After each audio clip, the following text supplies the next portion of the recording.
highways have no mile markers, no signs, no exits. And if you miss the turnoff, you never leave. I was on my usual route, hauling a load of copper wire through Nevada, when the GPS glitched. It rerouted me down a path I didn't recognize, Route 16, a narrow, winding road through a patch of desert I'd never seen before.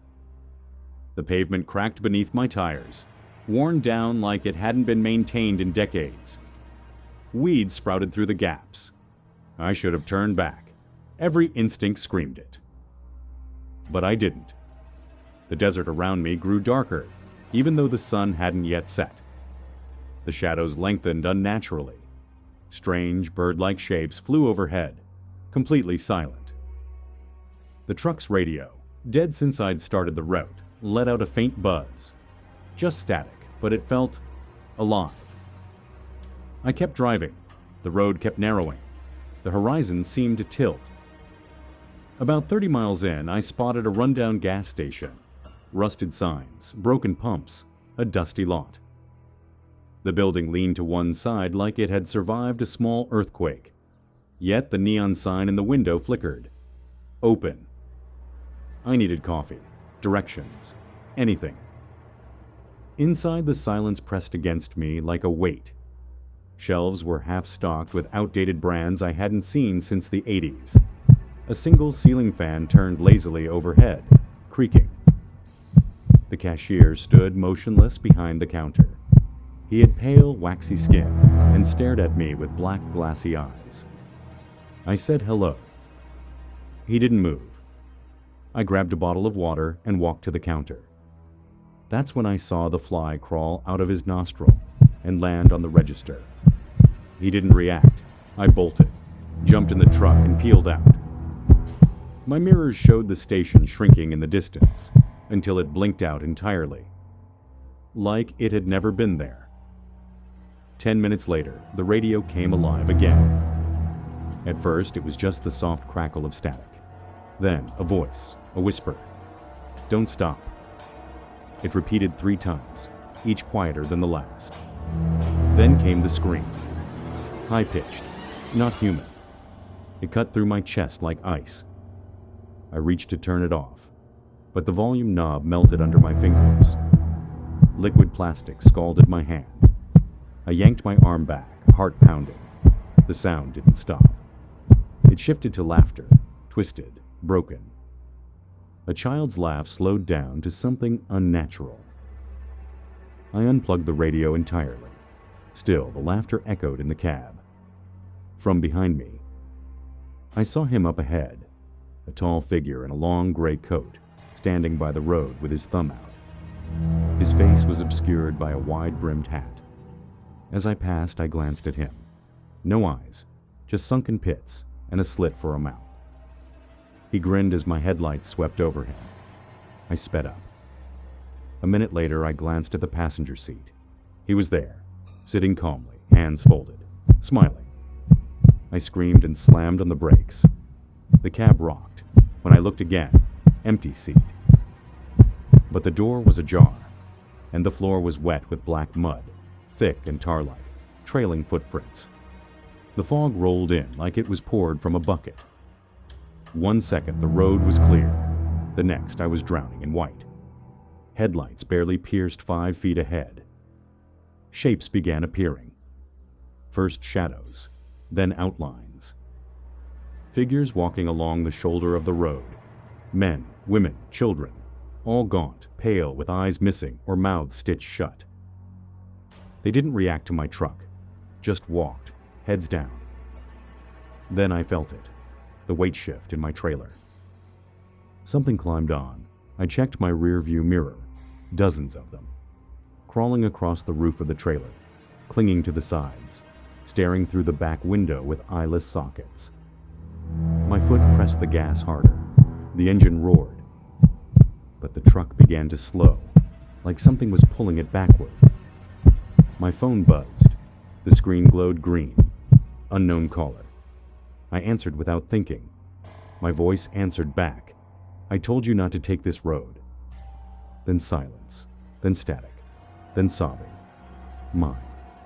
I recognized it from a night 12 years ago, when I lost my wife in a car crash. The guilt, the screams. I'd never told anyone how I wept that night. But the phone knew. Then a new voice, deep, ancient.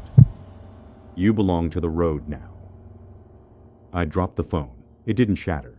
It dissolved. The same dead coyote, same position, same broken leg, same trail of ants. 3 times, 4, 5. I was driving in a loop. But the GPS showed me moving forward. I stopped, opened the door, stepped onto the road. The desert around me was completely still. No wind, no noise, not even my footsteps. I turned to get back in the truck. But now it faced the opposite direction. Like it had spun 180 degrees without a sound. My shadow stretched in both directions. I was no longer casting just one. Something else was there. I tried to look at myself in the rearview mirror. I wasn't there. Instead, I saw a carnival, tilt-a-whirl, rusted, a clown statue with no face, a Ferris wheel spinning without wind, all bathed in flickering red light. In the funhouse mirror, I saw myself, except he blinked when I didn't. He moved his hands differently, and then he walked away. I looked to the passenger seat. Something sat there now. Its shape shimmered like heat on asphalt. It breathed, loudly. I kept driving. I saw a light in the distance, a horizon, a chance. I floored it. The road beneath me began bubbling. Asphalt became black ooze. Fog fingers reached up, clawing the truck. Screams filled the air, not from outside, but from my trailer. Something was inside, pounding, begging, then growling. My windshield cracked. Blood, mine, ran down the glass in rivulets. And then, silence.